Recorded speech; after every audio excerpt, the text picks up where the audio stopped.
হুজাই চাউতাল বস্তিত দুৰ্বৃত্তই ভাঙিলে মা কালীৰ প্ৰতিমা। নিশা আন্ধাৰৰ সুযোগ লৈ কোনো দুৰ্বৃত্তই ভাঙি লণ্ড ভণ্ড কৰে মা কালীৰ প্ৰতিমা। ঘটনা সন্দৰ্ভত স্থানীয় ৰাইজে প্ৰত্যক্ষ কৰি আৰক্ষীক খবৰ দিয়ে। ঘটনাস্থলীত অতিৰিক্ত আৰক্ষী অধীক্ষক পল্লৱ তামুলীৰ সৈতে হুজাই আৰক্ষীৰ এটা বৃহৎ দল উপস্থিত হৈ আৰম্ভ কৰিছে তদন্ত। ইতিমধ্যে ঘটনা সন্দৰ্ভত এজনক আটক কৰিছে আৰক্ষীয়ে।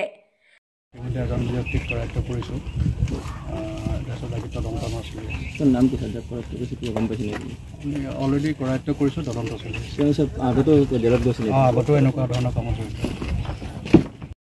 সেই ভাঙাৰ মানুহটো কোন হয়? কালি ৰাতি এনেকুৱা হৈছে, আমি ৰাতিপুৱা গম পাই আমি প্ৰশাসনৰ লগত যোগাযোগ কৰিছোঁ, কিন্তু প্ৰশাসনে আমাৰ পূৰ্ণ সহযোগিতা কৰিছে। আমিও সেইটো বিচাৰি আছোঁ, পূৰ্ণ সহযোগিতা সিহঁতেও কৰিব, আমিও ৰাইজক সহযোগ কৰিম।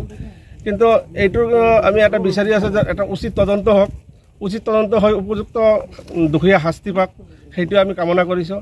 আৰু এই আমাৰ যিটো এতিয়া যিটো এটা সাম্প্ৰদায়িক চিটুৱেশ্যন চলি আছে, সেইটো যাতে আৰু ক'তো নহয়, সেইটো কাৰণে আমি সকলো ৰাইজক আহ্বান জনাইছোঁ আৰু আমাক যাতে সহযোগ কৰে, এইখিনি কাম যাতে আমি ভালকৈ কৰিব পাৰোঁ।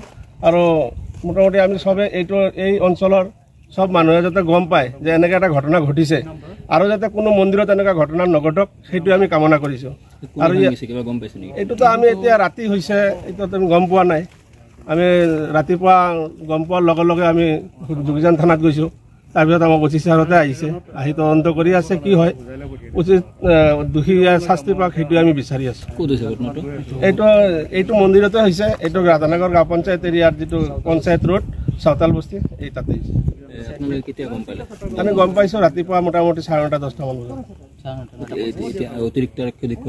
অতিৰিক্ত আৰক্ষী আহিছে, হুজাই থানাৰ অচি ছাৰ আহিছে, যোগীজান থানাৰ যিজন ইনচাৰ্জ আইচি ছাৰ তেখেতেও আহিছে, আহি কিনে আমাক পূৰ্ণ সহযোগিতা কৰি আছে। সিহঁতেও তদন্ত কৰি আছে, তদন্ত হৈ আমি উপযুক্ত শাস্তি পাওক, সেইটো আমি কামনা কৰিছোঁ। Bureau report, Suhana live.